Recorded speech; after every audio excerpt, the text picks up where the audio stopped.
today we are really deep in the mountains of Yamagata Prefecture in a small farming village called Okuramura.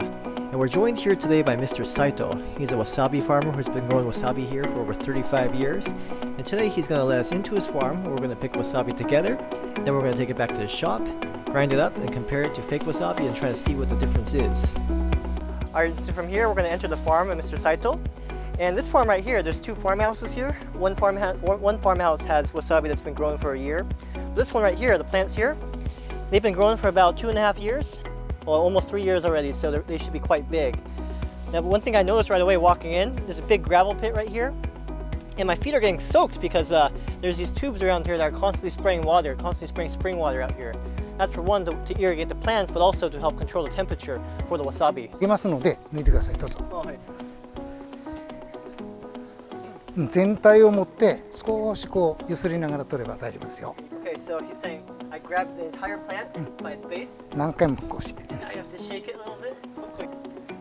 It's... そう。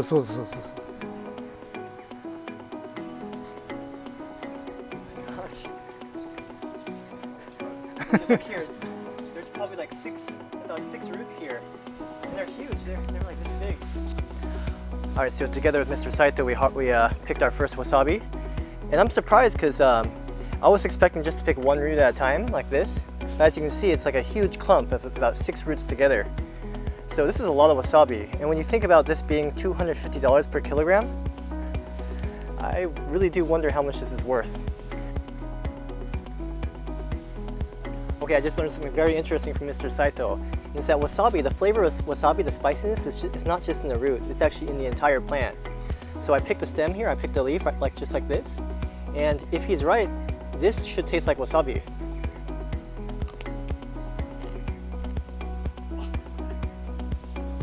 Oh. It does, it really does, no, it really does. And what's interesting is that when I first bit into it, it tasted like a regular plant, but as I chewed, then the spice just came out, the flavor and aroma really came out. All right, and before we leave the farms here, I just want to emphasize just how hard and just how amazing this whole setup is. Because in order to grow wasabi, it takes about 3 years to get to this point. And I've been told by Mr. Saito that, out of all the harvest he has here, he'll lose up to 40%, almost half of his harvest throughout the years in the process of growing it. That's just how sensitive wasabi is. It can only grow between 5 degrees Celsius and 15 degrees Celsius. So in the hot summer heat, he has his greenhouse set up. He has a gravel bed set up, and that's to help maintain the temperature. He has tubes that run across the farms here that are spraying water at 8 degrees Celsius to help regulate the temperature. And this gravel bed is set up to try to emulate the natural environment of the wasabi. So I was told by Mr. Saito that it took over 10 years of trial and error to be able to develop this artificial system just like this.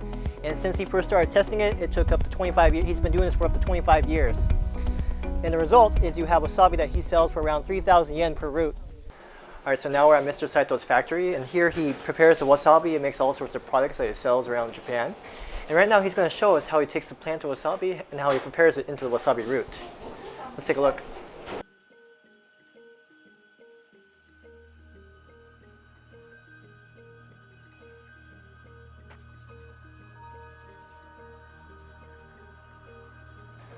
Okay, and here's the wasabi root right here.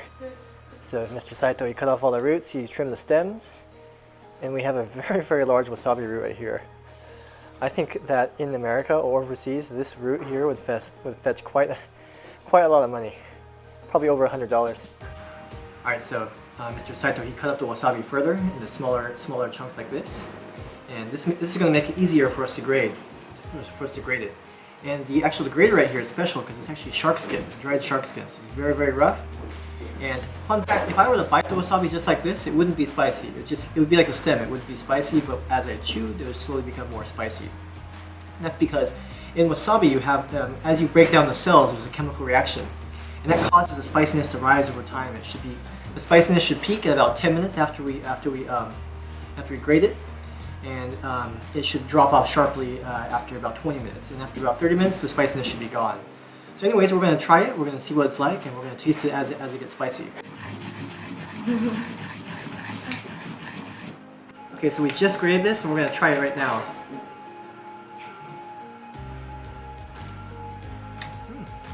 So it's a little bit spicy, definitely a lot more spicy than the stem.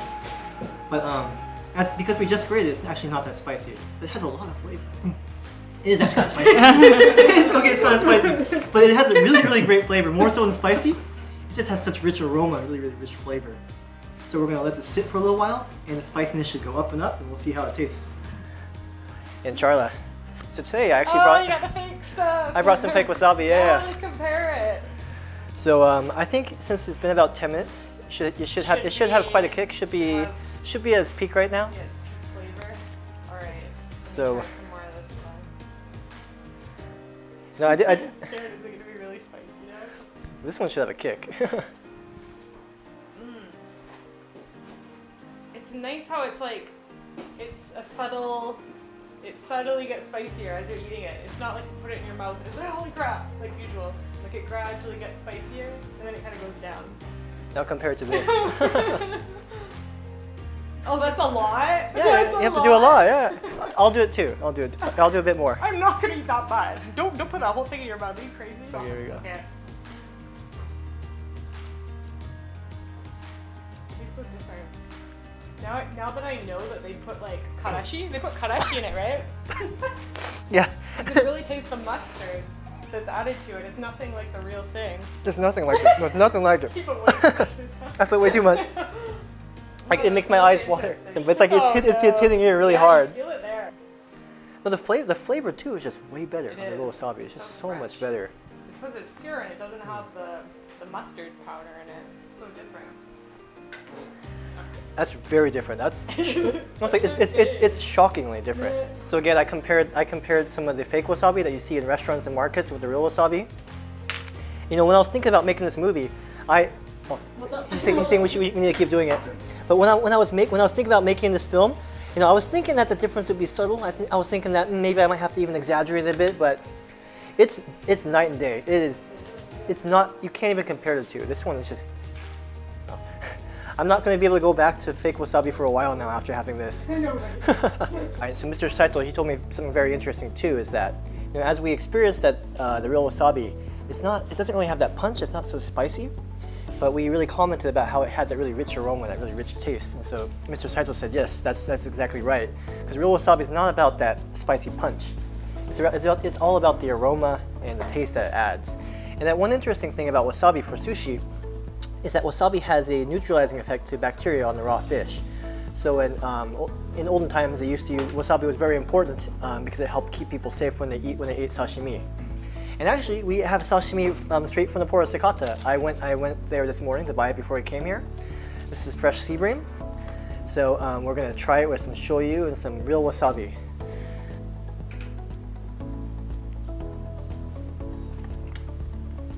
You know.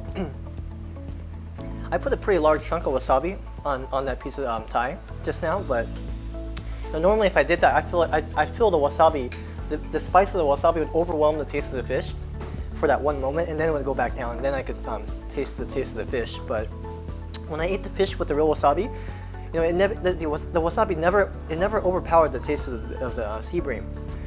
It's very different. It's completely different from the imitation wasabi. And it's really, really good. Just that aroma and that taste really blends so well with that raw fish. All right, so with the wasabi that we grated, we actually mixed it with shoyu in the bottle right here. And even though the spiciness is going to go away in about 30 minutes, the aroma and that flavor is still going to stay.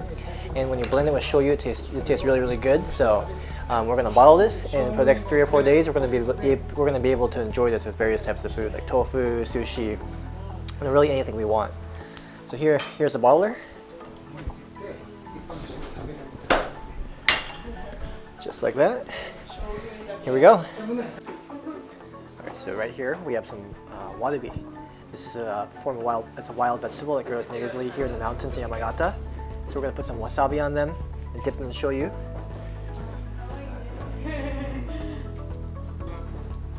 It's really good. That's cool cheese. So the shoyu and the wasabi, the real wasabi, I didn't notice, but it goes really good with vegetables too. It's really nice together. Huh. Okay, so another thing that Mr. Saito recommends is that he actually has it's miso and wasabi mixed together, and he bottles it inside a jar just like this, and he prepared some rice it seems like he kind of baked it just a bit because it's a bit crunchy on the outside. Put lots on it. Put lots on it? Yeah. It's not spicy at all. Lots of flavor though? Yeah, lots of flavor. Nice, nice. So good. There you go.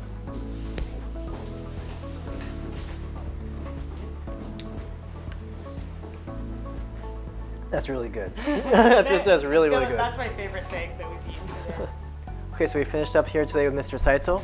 First we were at his farm, harvested our own wasabi, and then here inside his own factory we got to prepare the wasabi and then eat it ourselves. So really great experience. Got to learn a lot about wasabi.